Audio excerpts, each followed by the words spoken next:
एक मारवाड़ी परिवार में विक्रम नाम के लड़के की शादी गांव की एक बहुत गरीब लड़की ममता के साथ हुई।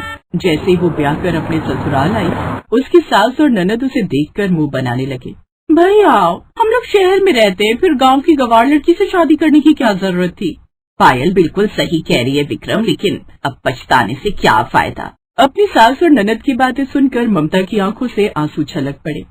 माँ अब भी गाँव की ही रहने वाली हो, और ममता बहुत अच्छी लड़की है। मुझे नहीं लगता कि कुछ ऐसा कर पाएगी कि इसे मैं पुश्तैनी लहंगा दे सकूं। कोई बात नहीं माँ, इसे आपके पुश्तैनी लहंगे का लालच नहीं है। खैर, रात को उसकी पहली रसोई की रस्म थी। उसने सबके लिए खाना बनाया। सब एक साथ खाने लगे। इसने खाना तो बहुत अच्छा बनाया, लेकिन मैं इसकी तारीफ नहीं करूंगी, वरना इसे घमंड आ जाएगा। चलो, कम से कम खाना तो बनाना आता है तुम्हें। ममता उस वक्त कुछ नहीं बोली। रात में विक्रम और ममता की सुहागरात थी। तभी उसने बहुत बड़े बक्से से एक सिलाई मशीन निकाली। ममता, आज हमारी सुहागरात है और तुम कपड़े सिलने जा रही हो। विक्रम, ये सिलाई मशीन मेरे पापा ने मुझे बड़े प्यार से दी है, पहले इसकी पूजा करूंगी। ममता ने पहले सिलाई मशीन की पूजा की, उसके बाद सुहागरात हुई। अगली सुबह उसने अपनी सास को एक बहुत ही सुंदर रंग बिरंगी साड़ी गिफ्ट की। सासू माँ, मैंने कई साड़ियों को जोड़कर ये साड़ी आपके लिए डिजाइन की है, कैसी लगी आपको? तुझे सिलाई करना भी आता है? हाँ, साड़ी तो अच्छी लग रही है वैसे। माँ, इनकी ज्यादा तारीफ मत करो, पुरानी साड़ियों को जोड़कर आपके लिए साड़ी बना दी, ये तो आपके लिए शर्म की बात है। पायल, तुम भी फैशन डिजाइनिंग का कोर्स कर रही हो। तुमने तो आज तक माँ के लिए कुछ नहीं बनाया, ममता ने बना दिया, तो तुम उसकी बुराई कर रही हो। खैर, ऐसे ही समय बीत रहा था। एक रोज उसकी सास की तबीयत अचानक खराब हो गई। डॉक्टर उन्हें देखने आए। गर्मी का मौसम है, बाहर लू चल रही है, इन्हें वायरल फीवर हो गया है। इनके सर पर ठंडे पानी की पट्टी रखते रहना और दवाइयाँ मैंने दे दी हैं, समय से खिलाते रहना। इतना बोलकर डॉक्टर साहब चले गए। शाम को ममता सास के कमरे में गई। सासू माँ, दवाई का टाइम हो गया है, जल्दी से दवाई खा लीजिए, फिर मैं आपके सर पर पट्टी रख देती हूँ। सबसे पहले उसने दवाई खिलाई, फिर उनके सर पर पट्टी रखने लगी। तभी वहाँ पर उसकी ननद आ गई। उसके हाथ में पुश्तैनी लहंगा था। भाभी, ये लो अपना पुश्तैनी लहंगा। मुझे पता है तुम माँ की सेवा सिर्फ इसलिए कर रही हो ताकि तुम्हें पुश्तैनी लहंगा मिल सके।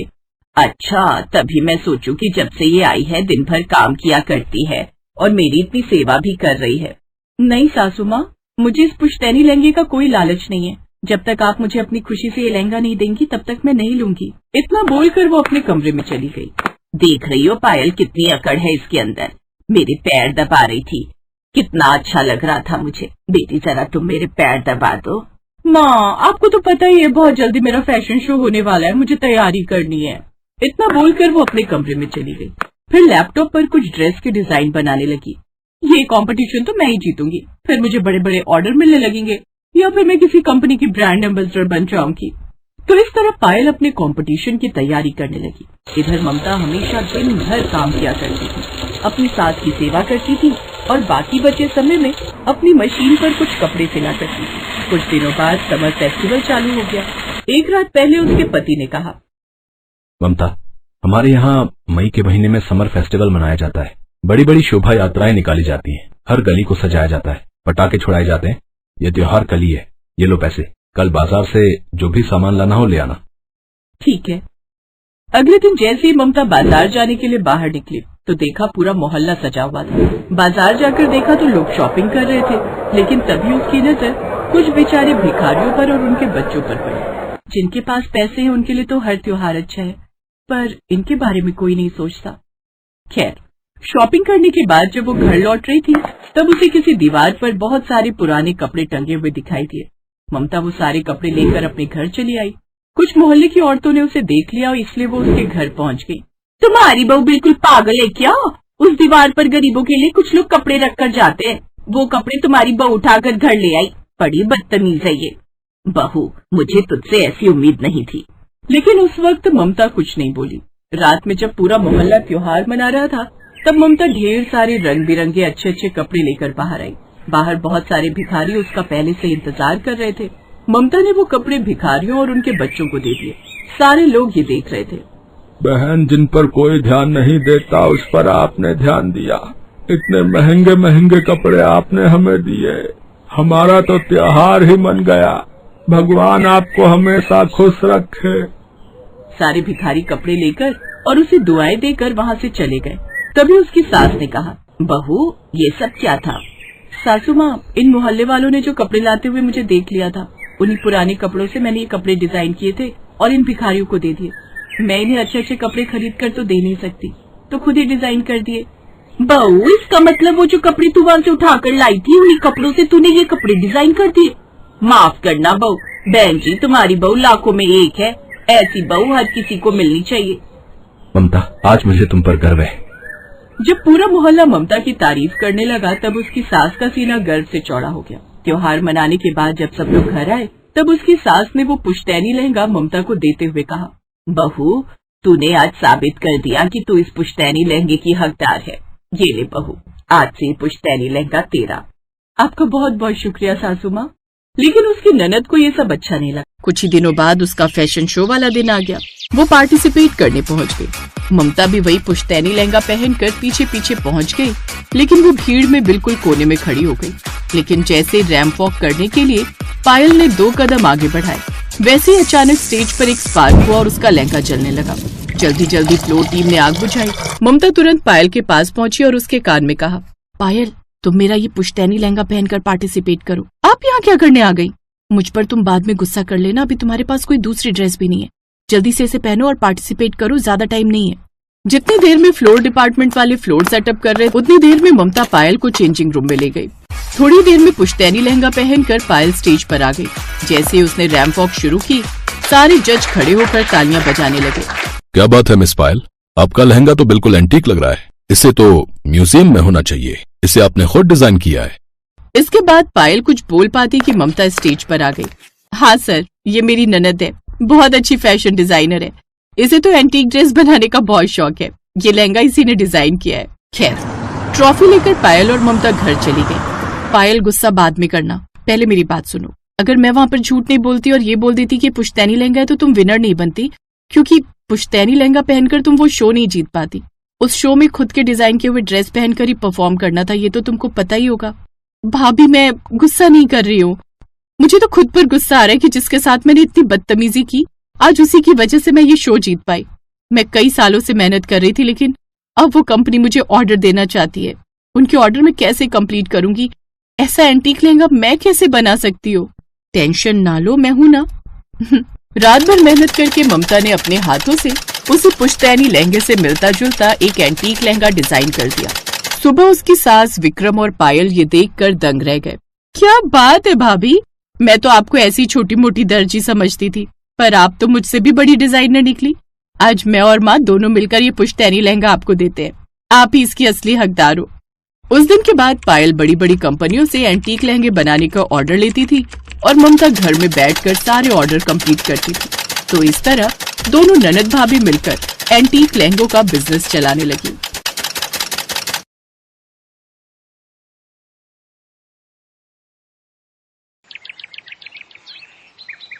आ गए आप, बैठिए, मैं आपके लिए चाय बनाती हूँ। वो सब बाद में, पहले यहाँ आओ, मेरे पास बैठो। अक्कू तू भी यहाँ आ। क्या हुआ पापा? अरे आ तो सही, यहीं से बता दूं क्या सारी बात? इधर तो आ पहले।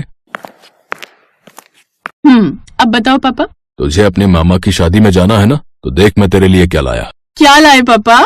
मेरी सुंदर सी लाडो के लिए सुंदर सा लहंगा, और तेरी माँ के लिए देख कितनी प्यारी साड़ी लाया हूँ मैं। अरे वाह पापा, जल्दी दिखाओ ना, और मेरी साड़ी भी तो दिखाओ। अरे रुको तो सही 1 मिनट। उन दोनों के चेहरे की खुशी देखते ही बन रही थी। और फिर, अरे ऐसे ही घूरते रहोगे या कुछ बोलोगे भी? बहुत सुंदर है जी, बहुत बढ़िया। हाँ पापा, मेरा लहंगा तो सबसे अच्छा है, इसका रंग कितना प्यारा है। आप 1 मिनट रुको, मैं इसे अभी पहन कर आती हूँ। वो पहली बार था जब अंकिता ने लहंगा पहना। इससे पहले उसने दूसरी लड़कियों और औरतों को ही लहंगा पहने देखा था। अपने पहले लहंगे की खुशी अंकिता के चेहरे पर छिपाए नहीं छिप रही थी। उस दिन वो लहंगा उतारने को राजी ही नहीं हुई। उसकी इस हरकत को देखकर आशा और ओमकार भी हंस पड़े।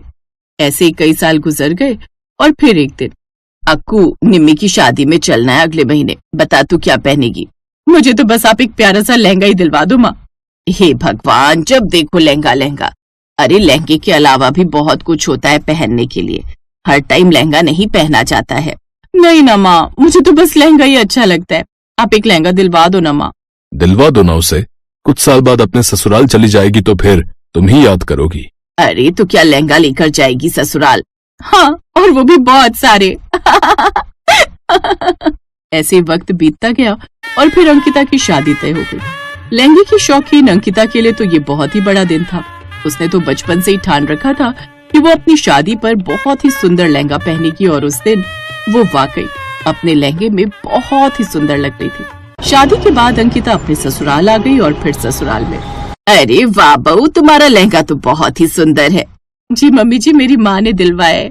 अच्छा, वाकई बहुत प्यारा है, लेकिन इन लहंगों में ना एक ही दिक्कत रहती है, इतने महंगे होते हैं और फिर दोबारा पहन ही नहीं पाते। नहीं नहीं मम्मी जी, मैं पहनूंगी ना। हाँ, कोई शादी वगैरह या फंक्शन आएगा तो पहन लेना। तभी कमरे में अंकिता का पति अमृत आया।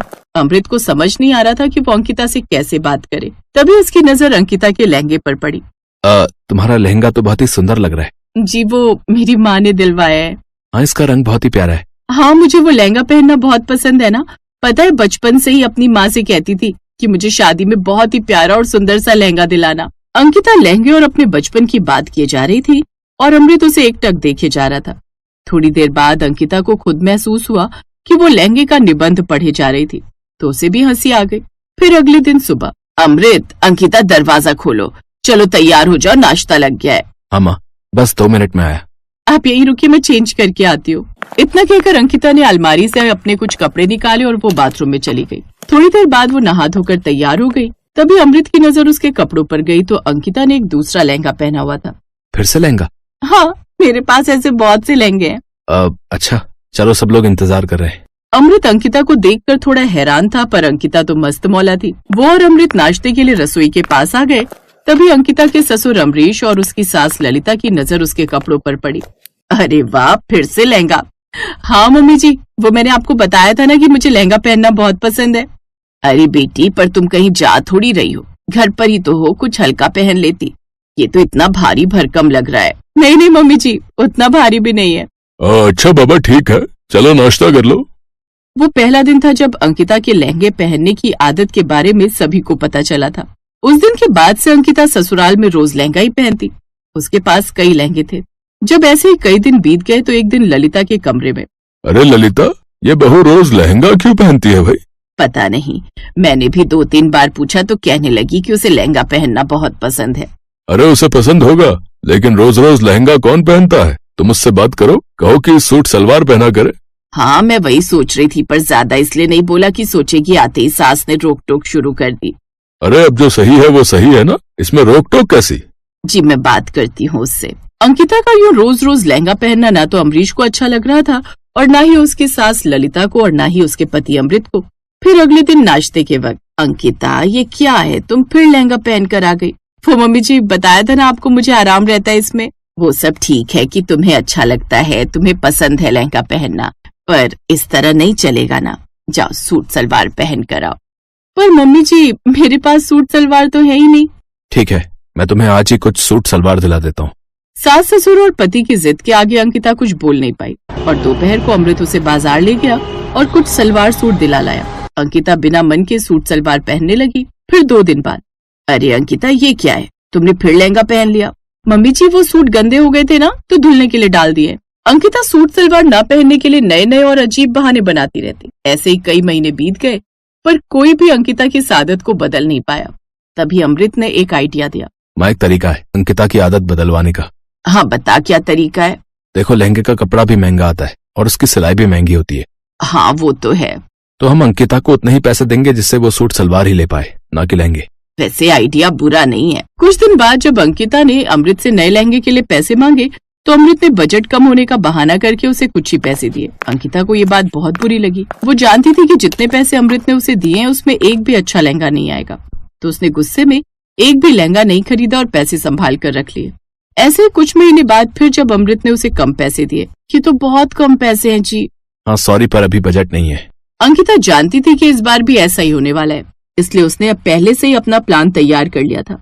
अब तो अंकिता को जब भी फुर्सत मिलती वो अपना खुद का लहंगा सिलने बैठ जाती और बड़ी मेहनत के बाद उसने अपने लिए एक सुंदर सा लहंगा सिल कर तैयार कर ही लिया। फिर शाम को, है ये लहंगा तुमने कब लिया? तू तो कह रहा था कि पापा जी वो बजट कम था ना, तो इसलिए मैंने सोचा कि अपना लहंगा मैं खुद सिल लूं। और देखो ना कितना प्यारा लहंगा सिल गया है ना मम्मी जी? वो तो ठीक है, पर तुमने कहाँ से सीखा सिलाई करना? स्कूल में होम साइंस में और बाकी वीडियोस देखकर सीख लिया। अब से मैं आपके ज्यादा पैसे खर्च नहीं कराऊंगी। देखो ना मम्मी जी, इस बार भी 300 रुपए बच ही गए। अंकिता की मासूमियत और लहंगे के लिए उसका प्यार को देखकर सारे लोग हंसने लगे। वो समझ गए थे कि लहंगा अंकिता की जान है, वो उन्हें कभी नहीं छोड़ सकती। कुछ महीने बाद अंकिता की शादी की पहली सालगिरह आई। ये लो अंकिता, तुम्हारे लिए तोहफा। थैंक यू मम्मी जी। बाप रे, कितना बड़ा और भारी है। क्या है इसमें मम्मी जी? अंकिता ने जब उस बड़े से गिफ्ट बॉक्स को खोला तो उसमें एक नई सिलाई मशीन थी। नई मशीन देखकर अंकिता बहुत खुश हुई। 2 दिन बाद, सुनिए, और पापा जी आप भी इधर आइए ना। अरे क्या हो गया बहू? पापा जी आओ तो सही, एक सरप्राइज है। जल्दी आप दोनों इधर आओ। अमृत और अमरीश अंकिता के साथ साथ हॉल में पहुंचे तो देखा वहाँ ललिता लहंगा पहने खड़ी थी। वो बहुत ही सुंदर लग रही थी। लो सासू माँ, बहुरानी को सुधारने चली थी और अब देखो खुद ही लहंगा पहन लिया है। कुछ भी हो माँ, बहुत सुंदर लग रही हो। भाई कमाल कर दिया तुमने अंकिता। वो सब ठीक है, पर अक्कू, मैं ये तंबू रोज रोज नहीं पहनने वाली।